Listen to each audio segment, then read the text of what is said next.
Sometimes you start a game just to see how it feels, not expecting to get pulled into it. But before you know it, you're already 10 hours in, and it feels like you're not even barely scratching the surface yet. Hi, I'm Justin, and welcome to the XP Log, a daily-ish podcast about my gaming journey. And today, I want to talk about unexpected intrigue. I guess that's what I'll call it. So, I started playing Persona 3 Reload, not expecting to get into it like I have. I wanted to dabble and see how it felt, and I wanted to make it basically a long-term side project. And it kind of snuck up on me. It's hard to classify exactly what kind of game it is. It's like half social sim, half kind of roguelike JRPG with a modern setting, modern supernatural type setting, and I mean it kind of has like some creature capture vibes in there because you get different personas, and you fuse them together and stuff. I don't know. It's bonkers, really. But it's interesting. It's kind of like watching an anime, which is why I didn't expect to get pulled in, because growing up, I was really into anime. I love Dragon Ball Z. I watched the subs of Naruto. I watched all of Berserk, and then I watched all of the Berserk remake, the CGI remake. I had all those movies, which those were rad too. I watched Inuyasha. I watched all that. I watched Toonami. I watched all that stuff, and I really dig it. And I still like Dragon Ball Z. I can't help that. That's another story.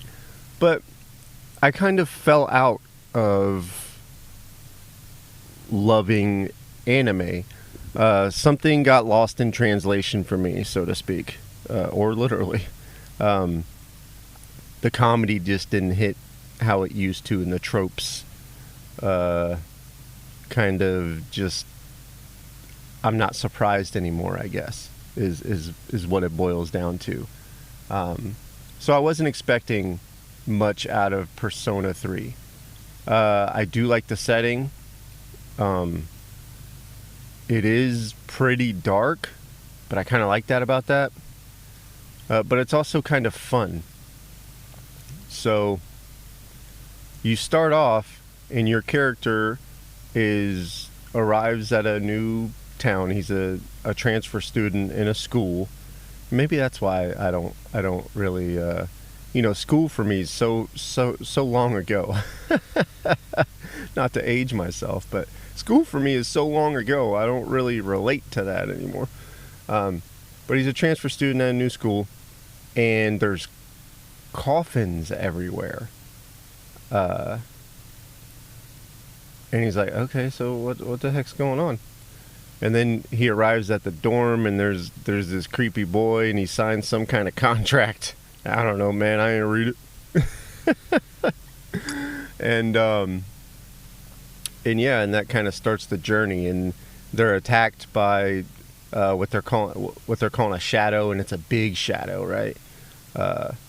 And he kind of innately, there's some backstory to him, to where I guess maybe he was experimented on, or he grew up with it, with personas and stuff like that. But he immediately grabs the invoker, which looks like a pistol, puts it to his head, and boom, invokes his persona and changes it on the fly, which is apparently in that game world or whatever is I don't know if it's unheard of, but it's rare at the very least. Um, so you know, the main character special. Go figure. So yeah. So and he takes on the big shadow and drives him away and yada yada. And then they give you the expose about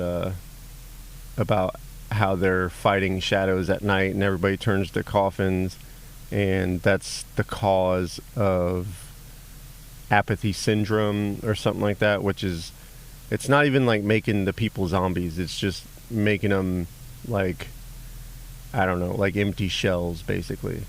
um, and that's about all I know about the story, like the skinny, the rundown. uh, Before I knew it, I was about 10 hours in. The time goes by super fast. Um, the the the simulation part of it is okay. I do like how they have balanced the fact that you go into it's called the Tartarus, is where your dungeon basically, and it's randomly generated each floor or whatever, and there's treasure chests and enemies and stuff, and you just go up levels, go up levels, go up levels. But I like how they separate the social links, is what they call them, and the dungeons, basically. Because the dungeons you can only do at midnight, so you can only do it at night. So during the school day and all that stuff, that's when you build your social links. And building your social links, each persona has a type. Because the idea behind the persona is it's the power of your psyche.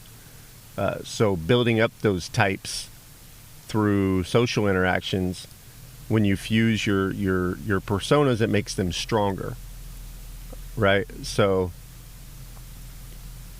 I like how they have that separation, and you can go into the Tartarus nearly every night.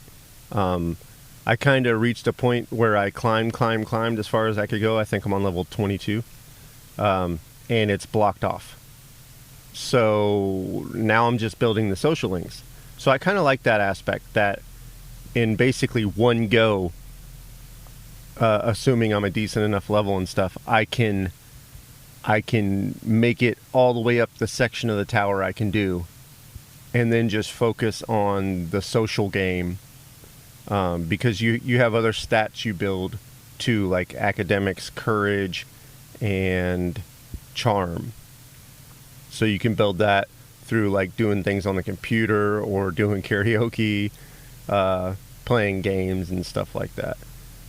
So you build your social links, you build your attributes, so it gives you more social options and stuff like that. And then you build your normal JRPG and / creature levels, and go through a randomly generated dungeon and get loot and money. Oh, and you can do a side job to get money, or a part-time job to get money. So yeah, there's so much in the game. I can understand why it takes 100 hours to complete. But also I read that it goes by a calendar. Think Stardew Valley, except the calendar is finite. You basically have a little less than a year, and if you don't complete it, it's game over. If you don't finish the Tartarus, going through all the levels, it's over. Now that I know that, I can make sure I focus on that. But as of right now, they hadn't told me that. I looked it up because I was curious. There really wasn't any spoilers in it or anything like that. It's just January 31st, which it starts in April the year before. But if you don't beat the game by January 31st in the game, then you lose, basically. And it just sucks to think that you could play for 100 hours and lose. But it seems pretty generous. You can almost go to the Tartarus every night. So, I mean, that's 360, not 365, because it's not quite a full year. But it's like 300 days. So, you know, you could potentially go to the Tartarus like 280 times or something like that. So if you ain't made it by then you should probably start over anyways because you made some mistakes. But yeah, let me know in the comments in YouTube and Spotify, have you ever just, I think I've asked this before, have you ever fallen out of a certain kind of game, a certain genre, a certain type of media, and found yourself drawn back into it, even if it's temporarily? Let me know in the comments in YouTube and Spotify. As always, thank you for listening. Rate it, subscribe it, tell it to your friends, tell it to your mama. I mean, if she likes video games and weird people, then she'll dig it. But yeah, share it with your mama, share it with your social links. And that's all the time I have. Peace out.